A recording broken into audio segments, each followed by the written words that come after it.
Now, if you guys will remember, I thought the Hyperion was one of the greatest science fiction books that I've ever read. So did the sequel live up to that?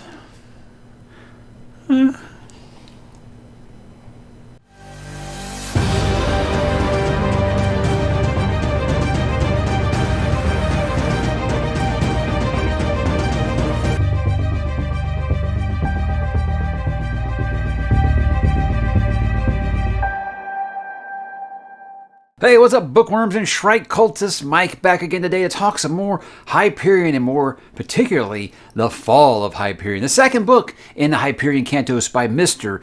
Dan Simmons, a series that I had been anticipating for many a decade. Now, guys, this was released in 1990, really quick follow-up after the huge critical acclaim of the first book. This one kind of got the same critical acclaim that Hyperion did. This one won the BSFA and the Locus Award that year.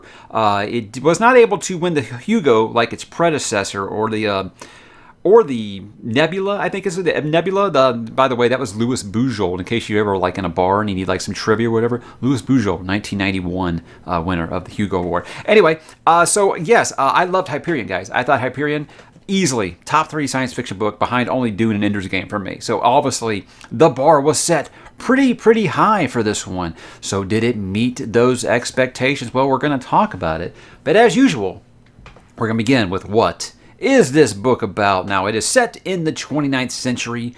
Fall of Hyperion documents a pilgrimage to the planet Hyperion, undertaken by 8 people whose lives have been altered due to the events regarding that world. We pick up where the pilgrims have traveled to the Valley of the Time Tombs, where the Shrike, a metallic creature alleged to grant one wish to the members of the pilgrimage, dwells.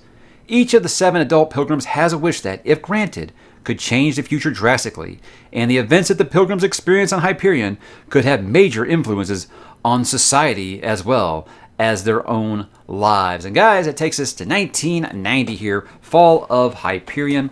Now, with the good or the bad, like usual, guys, the good, I gotta say right up front, the characters from the last book are still really great. That's something that really did not fall off. You know, he spent so much time in that last book making us really just see everything that these characters have went through to get to this point. You know, and then he kind of left us hanging there at the end, like, okay, well, we've gotten all the backstory now, whatever. We're ready to just jump right into things, right? Well, again, that's where we kind of do pick up right with that group, right where we left off, right? Well, not quite, but we do get to see those characters, but you're going to have to wait just a little longer to find out what is actually in said time tombs and what is going on with the Shrike, obviously. That's why most of you guys are here.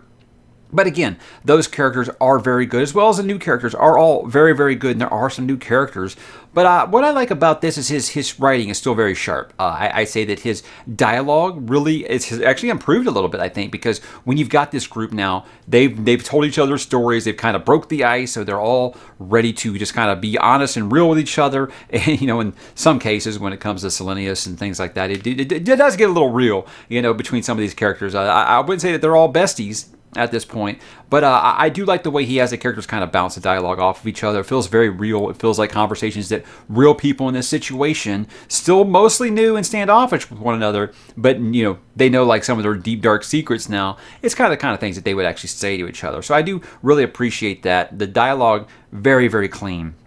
It's one of those things where I think that just between, I don't know how, I've always heard that these was kind of written as one story and kind of broke up by the publisher.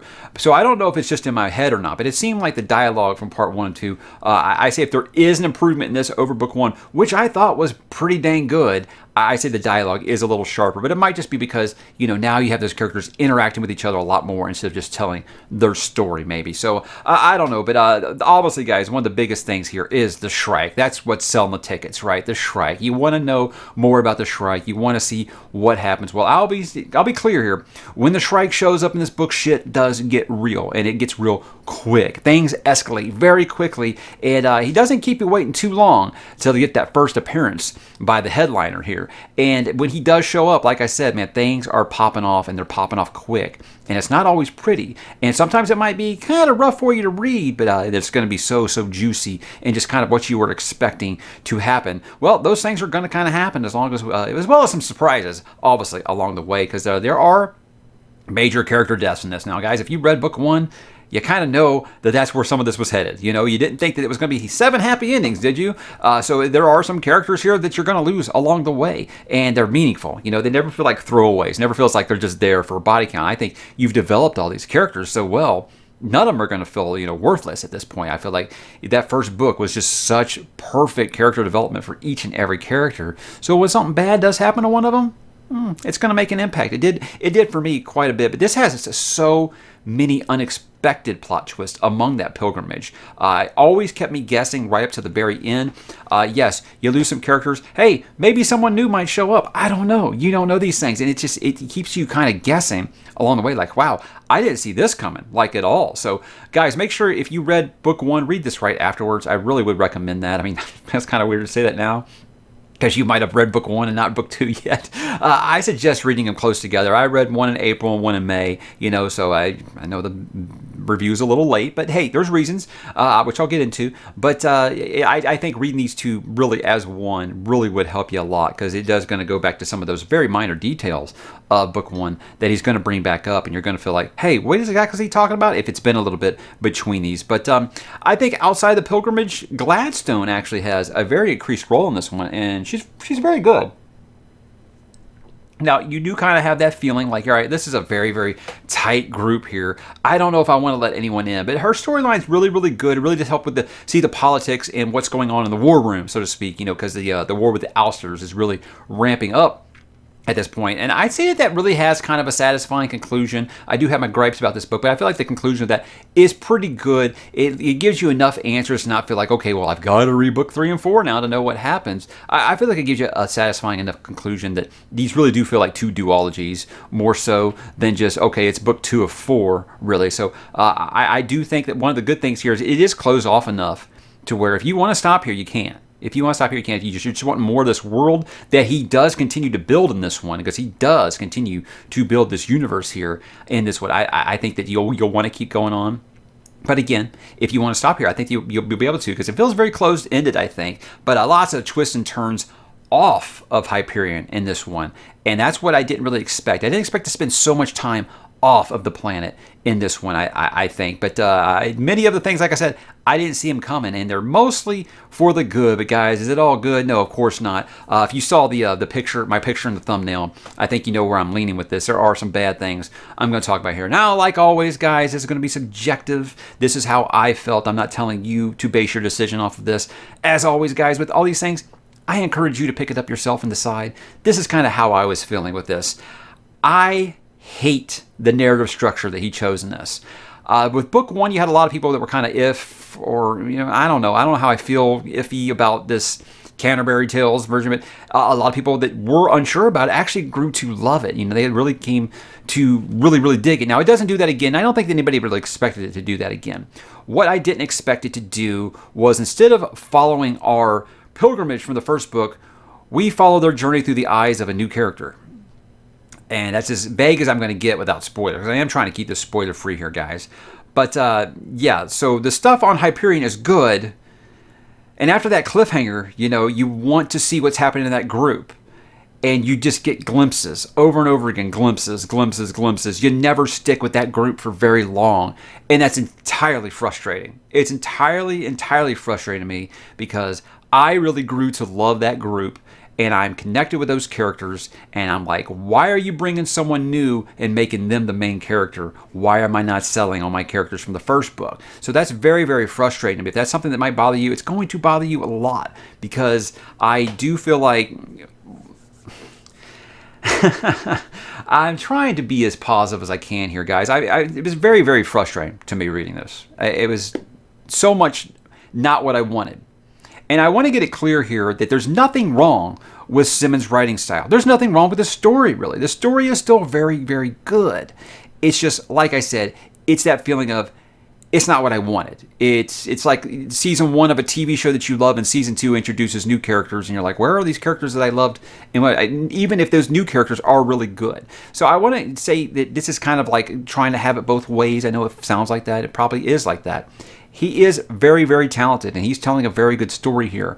It's just, if you wanted a direct sequel to Hyperion, I don't necessarily know that I could call that this. I feel like it it almost feels like a spinoff. Like if you were getting, like you see like an author will write a book and then they'll write the second book and it's like from the eyes of the other side. That's what this feels like. This feels like that the sequel, but through the eyes of someone new.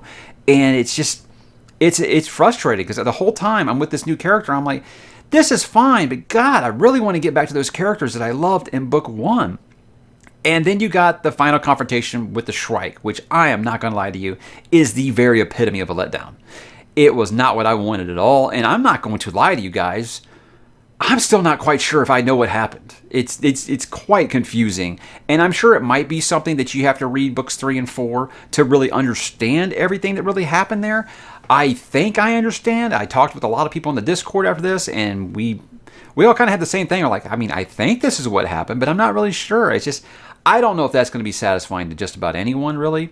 But again, I felt like I was left with more question marks than anything with that. And it wasn't this big epic showdown like I was hoping between the Shrike and a specific character. You know, they kind of built it up for, a book and a half here, and then it happens, and it's like, really?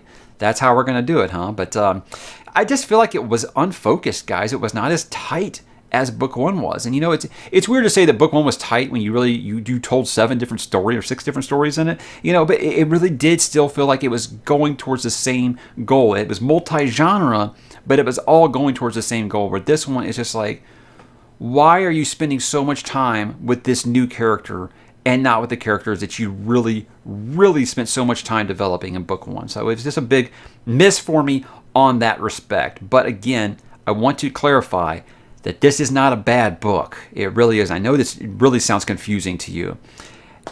It's just, if you're like me and you just wanted those characters from book one, you're going to be upset, I think, like I am.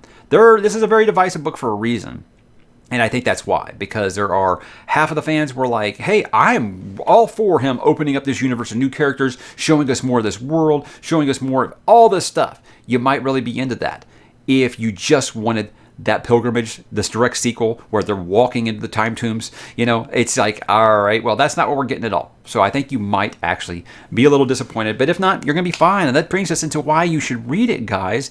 After that cliffhanger, I think everyone's going to want to read this book. Regardless of what I just said, you need to find out on your own. Again, I have had a lot of people tell me, oh, well, your reaction to that is the reason I think I'm not going to read it. No, please don't do that. I've always said with these things, these are my opinions, guys. This is not me telling you to read the book or not. This is always my opinion. I want you to read it and decide for yourself, because there are a lot of people who are like, no, I disagree. It's very, very good. And I accept that. I accept if that's what you were looking for, you're going to love it. There's nothing wrong with his writing style. There's nothing wrong with his story at all. He's still an incredible, incredible writer, and I want to read more from the man for sure. So if you like that further building of a sci-fi universe, I think that's going to be a really big one for you there. And again, like I said, I feel like he's a very, very sharp writer. I mean, I don't think anyone really has denied that Dan Simmons can write. I mean, he writes very, very good. And I mean, this is the 3rd book I've read now. The other one was the Terror. This is the 3rd book I've read from him now. And yeah, I think the man is a wonderful writer. Again, it's just the narrative choice really, really bothered me in this one. But if you were more interested in things like the World Web and the Technocore and stuff like that, oh man, you're going to love it. You're going to be right in the thick of it here. He's going to give you all that stuff. He's going to give you all kinds of answers and leave you with some more headed into Endymion. But let's go ahead and talk about my final thoughts here, guys. I can't tell you what a letdown this was for me, because like I said, we were talking about a top 3 sci-fi book of all time. It's like, okay, well, the bar is super, super raised now. And so was it expectations? No. Like I said, I feel like the story is very good. I just didn't like the narrative structure. That really let me down there. And again, it isn't because it's poorly written or the story is bad. It's very good. It just wasn't the direction that I was hoping for. I hope that's getting across here, since I've said it like 6 times now. But I feel like the very first book got me attached to all those characters, and they are almost relegated to cameos in this. It really does feel like that.